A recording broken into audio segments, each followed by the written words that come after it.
उत्तर प्रदेश में 2022 में चुनावी हलचल बहुत अच्छे से मच चुकी है। दल बदलने की भी प्रक्रिया चल रही है, लेकिन सभी पार्टियों ने अभी अपने प्रत्याशियों को संशय में डाल रखा है। टिकट किसके हाथ में जाएगा, सत्ता किसके हाथ में आएगी। आज मैं जगदीशपुर अमेठी में खड़ा हूँ। अमेठी एक ऐसा ज़िला उत्तर प्रदेश का जो कि उत्तर प्रदेश की राजनीतिक और सियासी हलचल मचाने के लिए इसका नाम ही काफ़ी है। आज मैं खड़ा हूँ जगदत्त कोरी जी के साथ, जो समाजवादी पार्टी से टिकट लेने की होड़ में है, लेकिन अपने क्षेत्र में इन्होंने विकास कार्य किया और भी लोगों से जुड़े रहे, जनसंपर्क आज भी करते रहते हैं। मैं इनसे भी बात करना चाहूँगा। जगदत्त जी, सबसे पहले पूछना चाहूँगा आपसे कि अभी तत्कालिक जो दल बदलने की प्रक्रिया चल रही है, इसको लेके आप क्या कहना चाहेंगे? क्या इससे भाजपा का वोट बैंक प्रभावित होगा या सपा का या कांग्रेस का? देखिए, मैं अपने बारे में बताऊँ, सबसे पहले तो मैं आपको धन्यवाद देना चाहता हूँ जो अवसर मिला मुझे। और मैंने यहाँ पर 2017 में विधानसभा मैंने बहुजन समाज पार्टी से लड़ा, और लोगों की, जनता को जो स्नेह है और लोगों को जो प्यार रहा है, तो यहाँ का जो जनता है पूर्णतया जो है समाजवादी पार्टी की तरफ पूरा मुँह मोड़ चुकी है। रही दल बदलने की, तो को जनता का, हम लोग तो देखिए बहुजन समाज पार्टी में जब मैं चुनाव लड़ा तो मुझे लगा कि बहुजन समाज पार्टी से जगदीशपुरी जनता का भला होगा, यहाँ का विकास होगा, युवाओं को रोज़गार मिलेगा, लोगों का स्वास्थ्य अच्छी व्यवस्थाएं होंगी।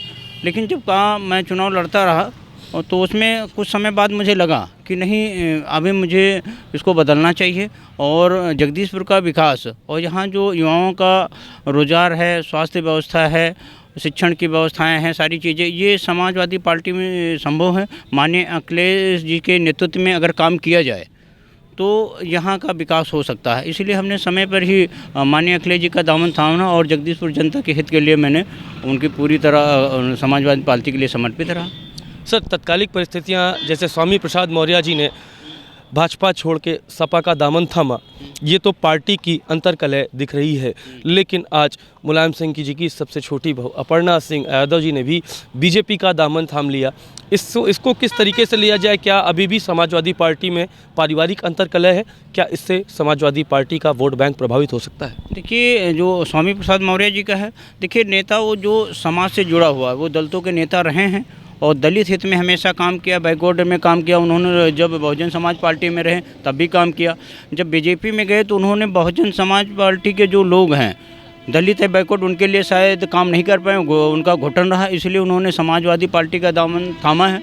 देखिए, जो नेता जो बदलता है वो अपनी जनता के लिए पार्टी को बदलता है। उनको लगता है मेरे जो है जनता है, जो मेरे लोग हैं, उनका किस पार्टी में विकास संभव है, उनका उत्थान किस में संभव है, इसलिए उन्हें परिवर्तन किया। अपर्णा जी के उनका व्यक्तिगत मानना, अपर्णा जी तो के बारे में ज़्यादा नहीं बोल पाऊँगा, लेकिन उनके आने जाने से हमको लगता है कि समाजवादी पार्टी का कोई प्रभाव नहीं है। हमारे जगदीशपुर में तो उसका प्रभाव शून्य ही है। अभी समाजवादी पार्टी के एक प्रवक्ता ने एक इस तरह का बयान दिया कि मुलायम सिंह जी का जो खून, असली खून है, वो अखिलेश जी हैं। अपर्णा जी को तो उन्होंने अपने शब्दों में इस तरह से काट दिया। इस बयान को किस तरह से लिया जा सकता है? कहीं ये राजनीतिक हलचल तो नहीं मचा सकता है? समाजवादी पार्टी के प्रत्याशियों को या उनके मतदाताओं को कमज़ोर तो नहीं करेगा? देखिए, उनके जाने से हमको लगता है पूरी राजनीति में कोई प्रभाव समाजवादी पार्टी पे पड़ने वाला नहीं है, क्योंकि वो देखिए जो जनता है, नेता बनना अलग है, लेकिन ज़मीन लेवल पर जुड़ना, लोगों के साथ जुड़ना, जनाधार आपके साथ है। आप गरीब जनता के लिए कितना काम करते हैं, आप दलित के लिए कितना काम करते हैं, बैकवर्ड के लिए कितना काम करते हैं, उनके सुख दुख में आप समर्पित रहते हैं, तो आप जाते हैं तो प्रभाव पड़ता है। जनता से वो कहीं दूर हैं, वो बड़े घराने की हैं, बड़े उसके राजनीतिज्ञ हैं, लेकिन उनको जनता से हमको लगता है अटैच नहीं है। उनके जाने से जनता को कोई प्रभाव पड़ने वाला नहीं है। इस बार समाजवादी पार्टी उत्तर प्रदेश में कितनी सीटों पर अपनी दावेदारी दे सकती है? कितनी सीटों को वो अपने पक्ष में लाके सत्ता में आ सकती है? देखिए, मेरा तो एक ही लक्ष्य है, माननीय अखिलेश जी को मुख्यमंत्री बनाना, और वो बनेंगे। उसके लिए जितनी भी सीटें हैं वो मुख्यमंत्री बनना, हमारे जो प्रदेश का जितने जो युवा हैं सब जुड़ चुके हैं, जनता ने ठान लिया है, और तो उनको मुख्यमंत्री बनना तय है। सीटें जितनी होंगी, ज़्यादा से ज़्यादा सीटें वो लाने का प्रयास करेंगे। हमको लगता है कि इतनी सीटें मिल जाएंगी, किसी की ज़रूरत तो हमें गठबंधन की पड़ेगी नहीं। आपके कार्य क्षेत्र में आपको क्या लग रहा है, आपकी लड़ाई किस पार्टी से विशेष रहेगी?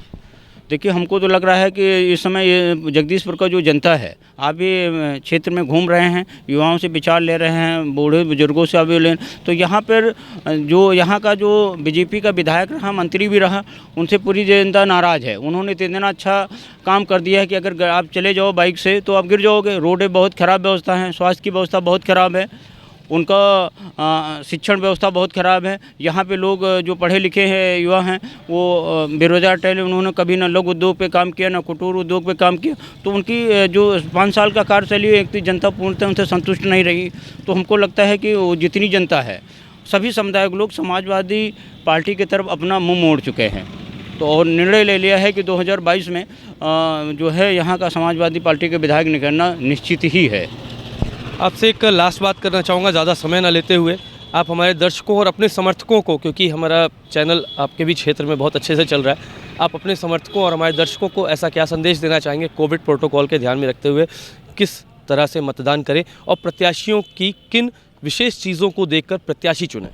देखिए, यहाँ जनता से तो मैं पूरा अपील ही करूँगा, अनुरोध करूँगा कि कोविड का ध्यान देते कि पहले स्वास्थ्य और सुरक्षा जरूरी है, उसके बाद वो देखिए उनको निर्णय लेना है कि क्या मेरा बच्चे, हर माँ बाप चाहता है कि मेरा बच्चा पढ़े, बेटी पढ़े, तो उसको ध्यान में देना चाहिए कि मेरी जो है जितनी गवर्नमेंटें हैं सब दाल फ्री दे रहे हैं, चावल फ्री दे रहे हैं, गेहूँ, लेकिन कोई भी गवर्नमेंट नहीं चाहिए कि हमें जो शिक्षण व्यवस्था फ्री दे।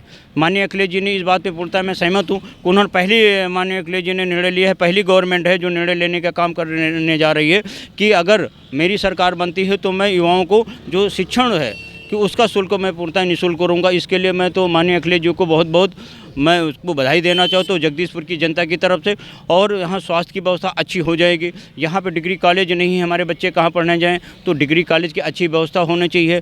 यहाँ का अगर कोई बीमार होता है तो लखनऊ में रेफर होता है, बहुत सारे ऐसी घटनाएं होंगी, जाते जाते एक्सपायर कर जाते हैं, तो एक बहुत अच्छा मेडिकल कॉलेज की व्यवस्था होना चाहिए। और जो यहाँ का रोज़गार है, यहाँ का जो पढ़ा लिखा बेटियाँ हैं या बहुएँ हैं या युवा रोज़गार है, तो उनको ज़्यादा से ज़्यादा लघु और कुटीर उद्योग का होना चाहिए। माननीय अखिलेश जी मुख्यमंत्री बनेंगे तो यहाँ पर जो महिलाओं का पेंशन है जो उनको बहाल किया जाएगा।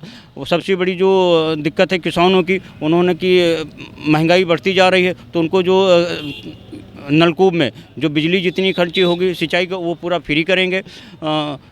शिक्षण व्यवस्था के लिए उन्होंने फ्री करेंगे। इसके लिए हमको लगता है पूरी जनता में कि इसमें सारी चीज़ें जनहित में हैं, लोगों के लिए हैं, युवाओं के लिए हैं, माताओं बहनों के लिए हैं, युवाओं के लिए। तो माननीय अखिलेश जी सबके लिए सोच रहे हैं, इसलिए यहाँ की जनता ने निर्णय ले लिया है कि इस बार 22 में समाजवादी पार्टी का यहाँ विधायक बनेगा और प्रदेश में माननीय अखिलेश जी को मुख्यमंत्री बनाने का काम करेंगे। मतलब शिक्षा, रोजगार और और क्या कहते हैं विकास को लेकर ही 2022 का पूरा चुनाव लड़ा जा रहा है हर पार्टी की तरफ से। विकास जनता को चाहिए क्या? आपकी मीठी मीठी बातों जितने लोग आए हैं, सबसे दुर्भाग्य है बड़े बड़े नेता जगदीशपुर की धरती पर आते हैं। अभी माननीय जो है राहुल गांधी है, प्रियंका गांधी है, यहाँ पे मीटिंग किया, चले गए, क्या दिया। उसके बाद माननीय जो है योगी साहब जी आए, माननीय मुख्यमंत्री जी आए और यहाँ पे मीटिंग किया, जगदीशपुर की धरती पे मीटिंग किया, यहाँ के लोग गए, भीड़ दिया, उनका सम्मान किया, लाखों की संख्या में गए होंगे। लेकिन यहाँ को उन्होंने मेडिकल कॉलेज अमेठी को दे दिया। जगदीशपुर को उधर को कोई नेता देना नहीं चाहता। तो यहाँ की जनता अब जागरूक हो गई है कि जगदीशपुर की धरती को यूज करो, जगदीशपुर की जनता को यूज करो। लेकिन यहाँ दिया क्या आपने?